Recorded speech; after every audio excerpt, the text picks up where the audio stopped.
வணக்கம். த ஃபிளிக்ஸ் ஜெட்ஸ் தமிழ் சேனலுக்கு வந்ததுக்கு நன்றி.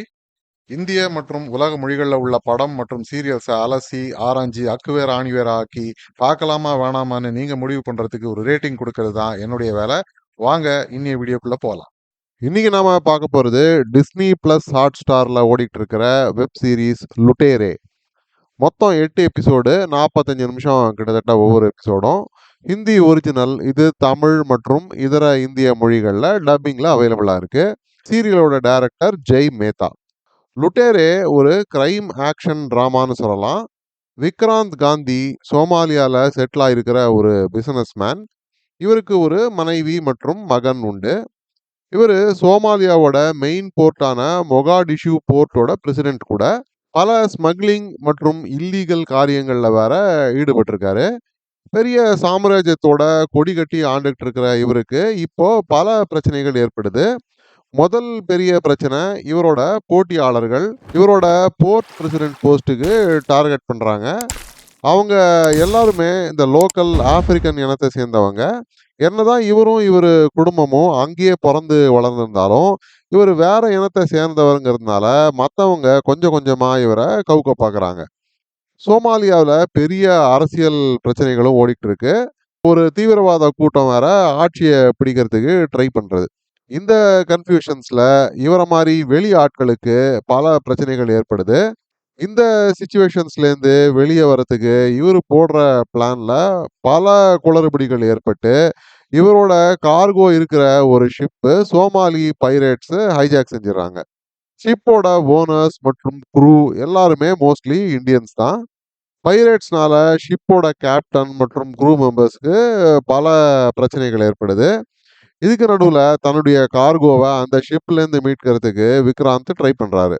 இதில் பல பல சிக்கல்கள், சவால்கள், இவரோட எதிரிகளால் பல பிரச்சனைகள் ஒவ்வொரு அடியிலையும் ஏற்படுது. போராத குறைக்கு இவர் மனைவியால் வேற சில ப்ராப்ளம்ஸ். நாளுக்கு நாள் சோமாலியாவில் லா அண்ட் ஆர்டர் வேற மோசமாகிட்டே போகுது. உயிர் பிழைக்கிறதே கஷ்டம். இதெல்லாம் மீறி இவங்க எப்படி வெளியே வராங்க? பைரேட்ஸ் பிடிச்சு வச்சிருக்கிற க்ரூ மெம்பர்ஸ் படுற பாடு கொஞ்சம் நஞ்சம் இல்லை. விக்ராந்த் அவங்களுக்கு ஏதாவது உதவி செய்கிறாரா? கடைசியில் அந்த க்ரூ மெம்பர்ஸ்லாம் தப்பிச்சாங்களா? இதையெல்லாம் டீட்டெயிலாக சொல்கிறது தான் இந்த சீரியலோட மொத்த கதையே. சீரியலோட முதல் பாசிட்டிவ் இதோட கதைக்களம் தான். நம்ம ஊர் வெப் சீரிஸில் இது மாதிரி ஒரு ஷிப்பு ஹாஸ்டேஜ் மாதிரியான சப்ஜெக்ட் ரொம்ப புதுசு. அது ரொம்ப டீட்டெயிலாக எப்படி ஷிப்பை ஹைஜாக் ஆகுது, க்ரூ மெம்பர்ஸை கடல் கொள்ளையர்கள் எப்படி பிடிக்கிறாங்க, அவங்கள விடுவிக்கிறதுக்கு எப்படி நெகோசியேஷன்ஸ் நடக்குது, காப்பாற்றுறதுக்கு எப்படி நேவி அட்டாக் பண்ணுது, கொள்ளையர்களோட பேக்ரவுண்டு, ஏன் அவங்க இப்படிலாம் செய்கிறாங்க அப்படின்னு ரொம்ப டீட்டெயிலாக காமிக்கிறாங்க. ரொம்ப ரியலிஸ்டிக்காக இருந்தது இந்த மெயின் ஸ்டோரி எடுக்கப்பட்ட விதம். அடுத்து எனக்கு பிடிச்ச விஷயம், மோஸ்ட் ஆஃப் த ஸ்டோரி ஷிப்புக்குள்ளே தான் நடக்குது. நிஜமாவே ஷிப்லேயே எடுத்திருக்காங்க. தவிர லொக்கேஷனும் ஆப்பிரிக்காலேயே போய் ஷூட் பண்ணியிருக்காங்க. பைரேட்ஸ் மற்றும் பல பாத்திரங்கள் எல்லாருமே ஆப்பிரிக்கன் ஆக்டர்ஸை வச்சே எடுத்திருக்காங்க. இதனால மொத்த சீரியலுக்கும் ஒரு புதுமையான வித்தியாசமான ஒரு ஃபீல் கிடைக்குது. பாராட்டுகள். அடுத்து எனக்கு ரொம்ப பிடிச்ச ஒரு விஷயம், இதில் பல கிளைக்கதைகள் உண்டு. மாறி மாறி காட்சிகள் ஓடும். கிளைக்கதையில் நடக்கிற விஷயங்கள்னால மெயின் ஹைஜாக் ஸ்டோரியில் பல மாற்றங்கள் ஏற்பட்டுக்கிட்டே இருக்கும். இதனால் கதை இப்படி தான் போகும் அப்படின்னு ப்ரெடிக்ட் பண்ணவே முடியலை. இது வெறும் ஹைஜாக் ட்ராமாவாக இல்லாமல் இதோட பின்னணியில் கரப்ட் பிஸ்னஸ்மேன், அப்புறம் இந்த சோமாலியாவோட பாலிட்டிக்ஸு, தீவிரவாதிகள், பைரேட்ஸ்குள்ளே இருக்கிற பிரச்சனைகள், க்ரூவுக்குள்ளே ஏற்படுற பிரச்சனைகள்னு பல கோணங்கள். இதனால் நாம் நினைக்காத பல வகைகளில் கதை நகருது. துளி கூட தொய்வே இல்லை. தவிர விக்ராந்த் காந்தியுடைய பிஸ்னஸை கைப்பற்ற நடக்கிற பல சூழ்ச்சிகள், அதுக்கு அவர் செய்கிற பல தகுதித்தங்கள், இந்தியன் கவர்மெண்ட் ஏஜென்ட்ஸு க்ரூ மெம்பர்ஸை காப்பாற்ற செய்கிற முயற்சி, விக்ராந்தோட ஒய்ஃப் செய்கிற வேலைகள்னால வர பிரச்சனைகள்னு நிறைய எழுதியிருக்காங்க. இதனால் ட்ராமா எலிமெண்ட்டு ரொம்பவே அதிகம் இந்த கதையில். துளி கூட போரே அடிக்காது. தவிர சினிமாட்டோகிராஃபி, மியூசிக் எல்லாமே நல்லா இருந்தது. நைட் ஷாட்ஸ் மட்டும் கொஞ்சம் ரொம்பவே இருட்டாக இருந்த மாதிரி என்னுடைய அபிப்பிராயம். மற்றபடி நல்லா தான் இருந்தது. நடிப்புன்னு பார்த்தீங்கன்னா குறிப்பிட்டு சொல்கிற மாதிரி விக்ராந்தா நடித்த விவேக் கோம்பர், கேப்டன் சிங்கா நடித்த ரஜத் கபூர், கொள்ளக்கூட்ட தலைவன் கரீமா நடிச்ச ஆப்பிரிக்கா நடிகர் மார்ஷியால் பாட்ச்மேன் மற்றும் அவரோட வலது கையா கூம்பே பாத்திரத்துல நடிச்ச அத்தன் கோசி, இவங்க எல்லாரையும் சொல்லலாம். மற்றபடி எல்லாருமே கொடுத்த பாத்திரத்தை நல்லாவே நடிச்சு கொடுத்துருந்தாங்க. அப்போ இந்த சீரீஸ்ல குறைகளே இல்லையா அப்படின்னா, நிச்சயமா ஒன்று ரெண்டு பெரிய குறைகள் இருக்கு. அது இந்த சில பாத்திரங்கள் எழுதப்பட்ட விதம் தான். எஸ்பெஷலி மெயின் பாத்திரமான விக்ராந்த் காந்தி. இவர் எதுக்கு எடுத்தாலும் எல்லாரையுமே எடுத்தெறிஞ்சு, திட்டி, அப்யூஸ் பண்ணிக்கிட்டே இருப்பாரு. துளி கூட நிதானமே கிடையாது. சின்ன சின்ன விஷயத்துக்கெல்லாம் ஓவர் ரியாக்ஷன். இத்தனைக்கும் இவர் பெரிய திறமையான பிசினஸ் மேன் அப்படின்னு வேற சொல்லுவாங்க. இவரோட வலது கை, இவரோட ரகசியம் எல்லாம் தெரிஞ்ச ஆள் அப்படின்னு சொல்ற குப்தாவை ஒரு காட்சி விடாம கேவலமா திட்டுவாரு.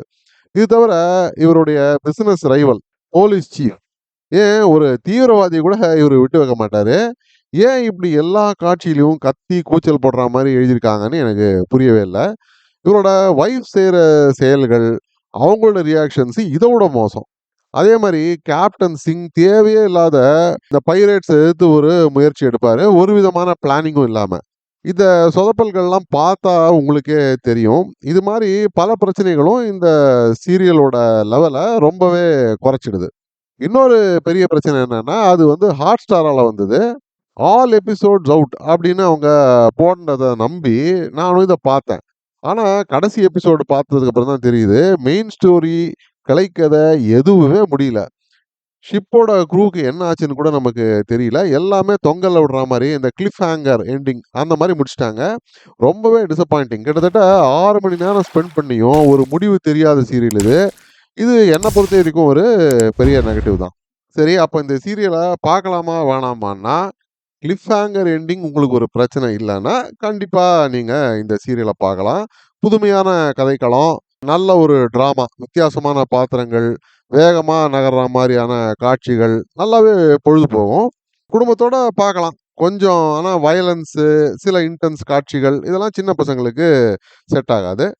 உங்கள் சுச்சுவேஷனை பார்த்து நீங்கள் முடிவு பண்ணிக்கோங்க. இந்த சீரீஸ்க்கு நான் கொடுக்கக்கூடிய ரேட்டிங் 5 அவுட் ஆஃப் 10 ஸ்டார்ஸ். மீண்டும் ஒரு முறை இன்னொரு விமர்சனத்தோட உங்களை சந்திக்கும் வரை நன்றி, வணக்கம். இந்த வீடியோ பிடிச்சிருந்ததுன்னா லைக் பண்ணுங்க, ஷேர் பண்ணுங்க, சப்ஸ்கிரைப் பண்ணுங்க. உலகத்தரமான படம் மற்றும் சீரியல்களை நீங்க பார்க்கணுங்கிறதுக்காக பல சினிமா சீரியல்களை பார்த்து அதுலேருந்து சரியானதை மட்டும் அடையாளம் காட்டுறது தான் இந்த சேனலோட குறிக்கோள். நன்றி.